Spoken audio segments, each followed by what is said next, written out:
straight over and Jack Bernicle. The Triumph Triple Challenge then, their second race of the weekend here after Charlie King took an unexpected but brilliant win for the Pressure Integrity Racing team yesterday around the Brands Hatch Indy Circuit, ahead of Dan Hellier, with championship leader, overall championship leader Chrissy Rouse in third place on the Stratstone racing bike, behind the two lads who lead the Cup competition, Charlie King and Hellier. Alex Alicia of Spain on the BCN racing bike finished in fourth place. He, of course, surprised us with an impressive race win at Snetterton last time out. So out on the first of their two warm-up laps then, having not had a warm-up session this morning. These are the contenders for the Triumph Triple Challenge on the beautiful 2.4-mile Brands Hatch Grand Prix circuit. The standings after yesterday's race, Chrissy Rouse with a 50-point lead now over Charlie King, who's moved into second place, ahead of former runner-up Phil Atkinson from South Africa, with Freddie Pett in fourth place. Fifth place now for Alicia, ahead of Hellier, Dan Fuller, Jesse Jones in eighth place ahead of Sam Cox, and the unlucky Scott Pitchers, who is going to have to start from the back row of the grid in today's race after missing the exit from pit lane. Tom Hayward is 11th in the championship, ahead of Tom Oliver, with Shelley, Taylor, Little and Corbino in the top 16, and then Alistair Fagan, the journalist from Fast Bikes magazine, guesting once again. He's in 17th place overall, ahead of Milmas, Hutchins and Beardsley. The starting grid is headed by Dan Hellier on pole position after his brilliant second place yesterday. Chrissy Rouse, the championship leader, is second on the grid, and Scott Pitchers should have been lining up for his best ever start in third place, but unluckily will be back on about row 9 all on his own. And then Alex Alicia on the outside of the front row. The second row is headed by yesterday's race winner, Charlie King, the Norfolk boy. Sam Cox, Luke Shelley and Tom Oliver round out row 2. The third row, Ben Taylor, Freddie Pett, Alistair Fagan and Phil Atkinson. Not a good qualification run for the South African. And then Michael Corbino, Sam Middlemass, Jesse Jones and Dan Fuller on row 4. We've got 8 rows in all, and then isolated right at the back on his own, Scott Pitchers. Unluckily, will have to start and see if he can weave his way through on the famous number 111, made absolutely legendary by both Jean-Michel Bale and the New Zealander Aaron Slight. So Dan Hellier will start on pole position, having had a terrific ride yesterday, finished in pretty brilliantly in second place, just half a second behind Charlie King, with Chrissy Rouse, Alex Alicia, Sam Cox and Phil Atkinson rounding out that top 6. So the superb Brands Hatch Grand Prix circuit. It's good to be back on the full. It's actually surprisingly cool breeze and overcast conditions here in southeast England, rather cooler than we may have expected given the boiling weather that has assaulted the north of England. Back where me and Mr. Whittam come from. It's all sunny up there, isn't it, Jack? That's what I always tell these people down in the southeast, James, but they won't believe me. It's actually warming up a bit outside. I've just come in and it is. The sun's just trying to peep through a little bit. It is warming up. There's Hailsham's Dan Hellier on the Littlewood racing machine on pole position as the rest of the bikes roll up. As I said, we have a full-on grid, 32 riders, 8. But you can see that hole where Scott Pitchers should have been, and that will give Luke Shelley a bit of hope there on the green machine. Third on the second row. He's got a great gap ahead of him to just come blatting through there. Remember that they've got about a 300-yard dash to pitching off the edge of the world into Paddock Hill Bend. Charlie King looks really determined on that New York taxi yellow motorcycle, and he dives for the inside and gets himself into third place. But a good start from the man he beat yesterday. Dan Hellier dives through and up Halewood Hill. He has the advantage on the Littlewood racing bike as we watch Charlie King up the inside. A big move by the tall Norfolk boy, and he has lunged himself through into second place, riding with great confidence here at Brands Hatch. King and Hellier are at the front, and they are the two guys who dominated yesterday. But straight away, Charlie King makes a bit of a mistake and finds himself pounced on by Alicia and that distinctive blue machine of Chrissy Rouse. Taylor is in 5th place, Shelley in 6th place as they go stonking down Pilgrim's Drop. But straight away there's a breakaway at the front, and Dan Hellier, who really did come surprise us somewhat when he won a race at Snetterton. Looks like he's going to be back in the mix here as he leads the way on the Littlewoods racing bike.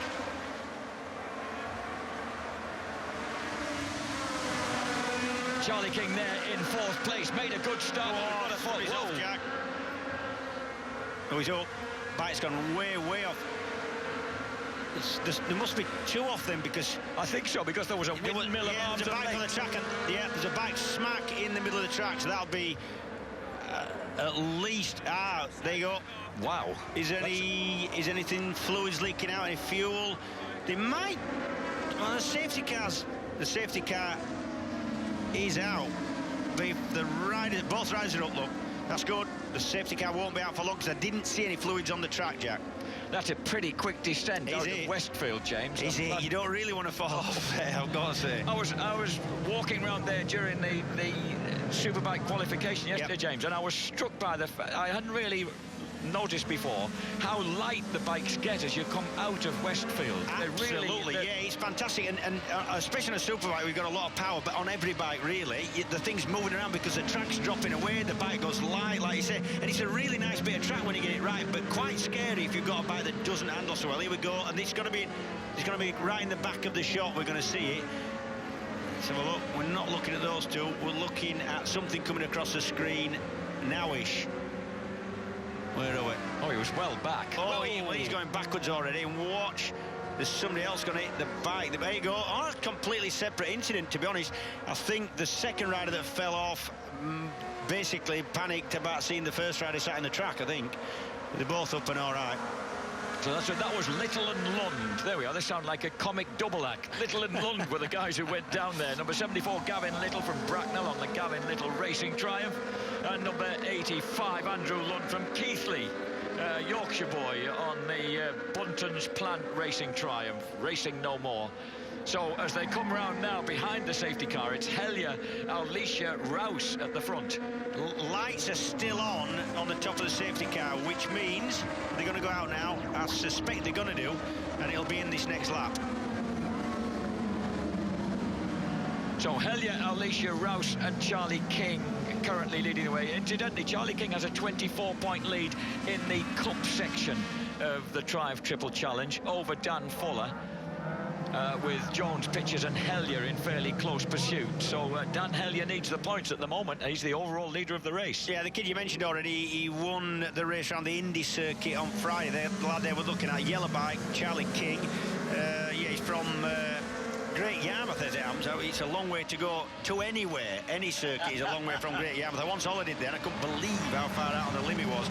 But what a nice lad, 16, but talks a lot older than that. Really kind of clever, not cocky, but kind of knows what he's out, and a nice lad. And he's one of the ones that'll actually come and seek you out, tell you what he's been doing, what he does for a job. And as a commentator, that's a really good thing, I've got to say. He's also very tall. He's very tall, yeah. For 16 he is, yeah. He's competed in British Mini Moto Championships between 2003 and 2007 when he was a lot smaller than he is now. He won't fit on one now. So the Pressure Integrity Racing bike, that's very distinctive yellow one running at the moment in 4th place. Dan Hellier running number 19 at the front. The lights are still on the safety car. Now that means it must be stopping at another lap, and I'm surprised because it looks like everything's been pretty much away there at Westfield, but the lights on the top of the... there you go. Yeah, they're still looking to see if there's any kind of oil or fluid spill in it. It is difficult sometimes to spot that. Let's see whether they dress something on track. When bikes fall on the side, really, unless casing, and they all it's actually debris from broken fairings, screens, etc. that they're getting off the track. So yeah, it doesn't look like we're going to have any major clean-up out by way of oil or coolant, which is the worst to clean up. This is just a case of sweeping the debris off this. They've got them bonus brushes, Jack. That's what my dad used to call them, the big wide ones. The bonus brushes, yeah. Incidentally, congratulations to dear Rob Guyver, who dominated this championship last year. He actually got himself a point in the Supersport sprint race this morning with a 15th place, even though he's somewhat outgunned on the Triumph Triple Challenge presentation triple that you get to ride in the Supersport class. Must have been a relief for him to get himself into the points here at one of his favourite circuits, Brands Hatch, where he did the winning, of course, last year in this series. Yeah, totally dominated the championship in actual fact, really. In fact, he got a little bit of help in his 125 racing days from one of our guests here today, Andy Fryer, and his delightful daughter were in earlier on, and Andy Fryer, who's a local man from Maidstone, who's helped out both Rob Guyver and in his privateer days, Shaky Byrne. Oh, there you go. Yeah, he picks them then. Lights have gone out on the safety car. That means it is in this lap, like the graphic says. So now it's a case of Hellier just working out how he's going to do this. They're not allowed. He gets the sort of choice as to whether he gets right up behind the car when it pulls into the pit lane, or whether he hangs back a little bit, backs everybody up, and where he goes for it as up to him, really. You're not allowed to pass till you get to the start and finish line. So any time before that, you'll be penalised. Quite a test of a young fella, because I'd be getting myself in a muddle thinking, how am I going to do this? Yep. And he's gone for it early. He's gone, yep. Now, he surprised him a bit there, James. He stretched them out like a bit of chewing gum there, coming out of clearways, but Alicia's going for it up the inside. The Spaniard gets the inside line on Hellier as they drop into, so he surprised everybody but Alex there. Exactly right. He's gone a little bit wide as Alicia. And there you go. There you go, Hellier back. Tell you what, these Triumphs, they go around Druids Hill on rails, don't they? That was very impressive that they both made that. I've got to be honest, these are almost stock bikes, and as a stock bike, these are a brilliant little machine. These 675 3-cylinders, so they're a bit narrower. They've got a lovely front end. They give you a real confident kind of feel. I've ridden these quite a lot in road tests, in road trim, with the lights and everything else on, and they're a lovely bike. There's nothing really bad about these things. And you're right about the weather. The sun indeed is beginning to burn off the clouds here, and there was a hint of sunshine there before they dived out into the woods. And once again, Hellier retakes the lead from Alicia, with Chrissy Rouse on that beautiful blue machine hovering menacingly, and a good ride as well for Shelley, number 89, on the distinctive green machine. He's attacking Charlie King for 4th place. Yeah, Rouse there on the blue livery there in 3rd. Geordie boy, but he's got a big lot of mates in the south of England. I spoke to some this morning as he has a lunge. They're going to Stirling's because they met him early on in his career at Mallory Park, and he's developed and the guy he was actually racing with on that day has packed in, but he still supports Chrissy Rouse, who've been friends with him when they met at Mallory in the club racing days. He's the sort of kid you would kind of be made friends with. They said that. They said he's a lovely lad. So the curly-haired Geordie boy currently running in 3rd place, but he goes for a big move on the inside, gets the double bubble, and forces Alicia and Hellier out of his way. Look at Charlie King, King gets in the mix as well. Alicia comes up the inside to grab back 2nd place on bike number 91. King's going round the outside. King's going round the outside. There's no room anywhere. It's going to go wrong, this. Oh, dear. Charlie having won yesterday on the Indy circuit. Look at this. Luke Shelley, number 89. The green machine is getting involved in this as well, and there's also a huge scrap involving Taylor, Tom Oliver, Phil Atkinson and Michael Corbino behind them. Well, this is great stuff. Chrissy Rouse has just made a break while the others have tripped over one another. Absolutely, yep.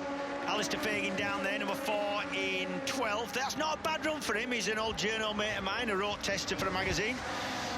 There's Shelley running number 89.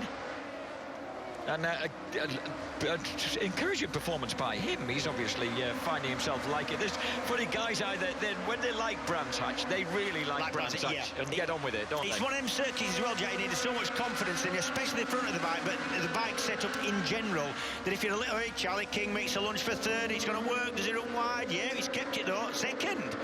Go on, lad. So King really was as determined as he looked when they went up Halewood Hill, and he'll now have Chrissy Rouse in his sights.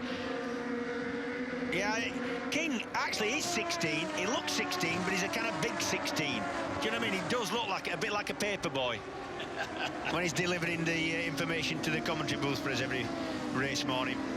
At the moment, he's got ahead of him the A-level student there from up Newcastle way, doing maths with mechanics, physics and economics. Chrissy Rouse leads the way. Charlie King running in second place as they railroad their way round Druids Hill Bend.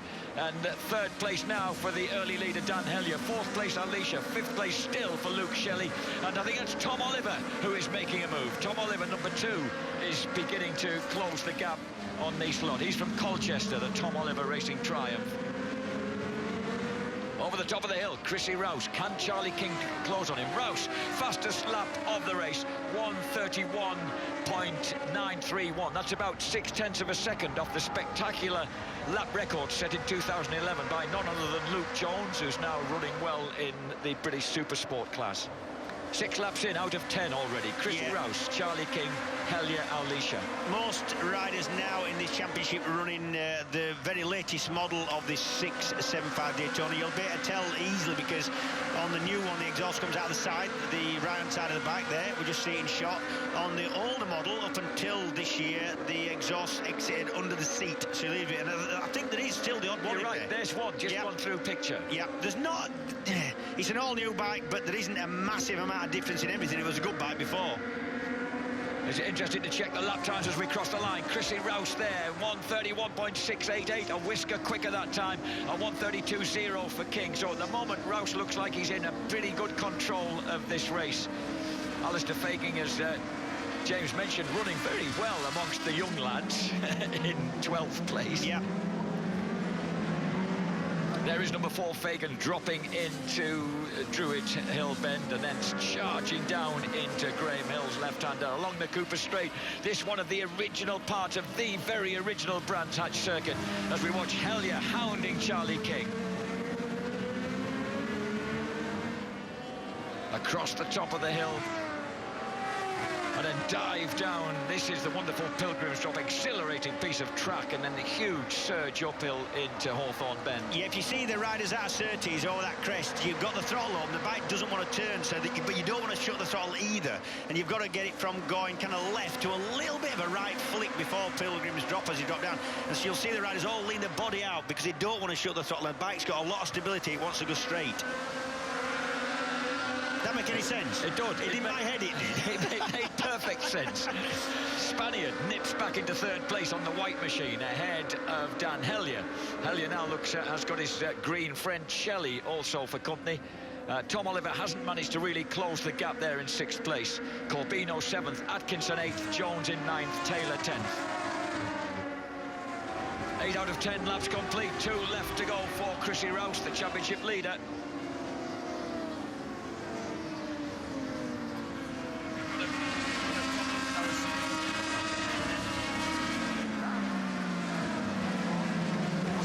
Tell you what, Charlie King is just making. I want to see this last lap because he's definitely putting the fastest. He's going quicker and quicker for him. Last lap was. King had a big moment there coming out of Graham Hill Bend. He's pressing on. I'm just going to say it's because he's pushing. Every lap he's quickest in the race, and now he's lapping probably what? He's lapping about 3/10 quicker than the leader, Chrissy Rouse. Although there is about a second in it. It might be enough with just over a lap to go for Rouse to be just about in control of this one. But I don't think there's going to... Charlie, he's got the exuberance of the 16-year-old here. He's really is, the engineering apprentice is really pressing on. He's dragging Alicia with him. Alicia's not out of that second place battle yet. Correct. Honestly, they've now gapped Hellier versus Shelley. Hellier was looking at... Shelley, rather, was looking up the inside then as they went through Pilgrim's Drop. Probably Dingledell. I'm thinking Chrissy Rouse probably got enough here. If he's got good lap signals, they'll be telling him the gap is down a little bit, but, you know, with, what, about 3/4 of a second, I think that looks like. With 1 lap to go, that's possibly going to be enough. So Rouse, King, Alicia, Hellier and Shelley charge into the final lap of the Triumph Triple Challenge, their first race on the full Grand Prix circuit. They used the Indy circuit yesterday. Fastest lap of the race, that's number 76, Charlie King in second. He is pushing, the gap's down to 0.8 of a second. So, and at less than 0.3 of a second off Luke Jones's lap record, and he has closed the gap on Chrissy Rouse. He can see the Geordie. He's run wide though, as Charlie King, he's really, really pushing, is that lad. And he hasn't got enough time, has he? I don't think so. No. He doesn't know that. He's got all the exuberant ferocity of a very, very tall Chris Walker, hasn't he? Yeah, and our Leicester went just as quick, you know, 31.6 for our Leicester. That's the second quickest lap of the race. Whoa, he's right alongside him. Charlie, of course, the bigger fella. He's got to hope he's got the speed down the hill. He's got to hold that inside line as they go into, and he does up Hawthorne's bend. Yeah, and that's a difficult bend to pass on anyway, and round the outside it's almost impossible. But Alasda's had a good run round the... Oh, brilliant. Perfect. That was superb. It was. Racecraft to put inside, come down to Hawthorne. Agreed. And coming up to back markers. Oh dear. This is just what we need. This is probably Mr. Maxfield, who's lapping about 10 seconds slower than the leaders. Now the battle suddenly is on for second place. Yellow and green of King and Hellier hounding the white of Alicia, but it's definitely that beautiful blue machine of Stratstone Racing. Chrissy Rouse is going to take the race win. The battle for second place does go the Spaniards' way, and it's King pushed back to third place, fourth for Hellier, fifth for Luke Shelley, and that battle between Oliver and Corbino, it's the American who snatches it on the line, sixth place ahead of Tom Oliver and Phil Atkinson. But a good ride there for Chrissy Rouse. He just had perfect control of that from half distance. Yeah, brilliant ride that. My thanks as well to Chrissy Rouse for riding such distinctive colours. It's great to have a colour scheme. He and Charlie King, you can't mistake them. The blue is a bit pasty for me, but the big orange circly thing definitely makes him stand out, I'd say. And I love the Union Jack colours on the seat. Right, well, that's all right then, because I don't go along with the wonderful expression pasty. You know, I find that a fairly perfect sky blue myself. All right, yeah, okay. Yeah, well, so, sky's a different colour. A new lap record on the last lap for Dan Hellier, yeah. 1:31.513 on bike number 19. There we are, a bit of a consolation prize for the early leader. Hellier grabs that lap. I beg your pardon, it's not a new lap record. The fastest lap, but only 2/10 off Luke Jones's lap record. And you can tell it's been a good race because Rouse, Leicester, King and Hellier all lap within a tenth of a second of each other. Yeah. And it was a terrific, and the great, I don't know about you people at home, but one of the greatest features of motorcycle sport for me is the genuine, mutually felt congratulations to the winner by everybody around him on the slowing down lap. And you know the difference there is because in car racing especially, you can kind of nudge each other and get aggressive with each other, and pretty much know you're not going to get hurt. In this job, if you nudge somebody or trying to ride dangerously, you can hurt somebody, and that the mutual respect comes from a kind of shared danger, I think. Did in my time anyway. And of course it's not quite as easy to shake hands from a car. No. It's occurred to me. Chrissy Rouse, rather. Charlie Rouse, he was editor of Motorcycle News once in the dark ages. Chrissy Rouse wins from Alicia and King, who's leading the Cup Championship and extends his lead over Dan Hellier and Luke Shelley. Corbino snatched that sixth place from Tom Oliver. Phil Atkinson will be a little disappointed, the 30-year-old South African, with that eighth place ahead of Jesse Jones and Sam Cox. 11th place, it was an improvement there on the last lap for Alistair Fagan, got the better of Freddie Penn.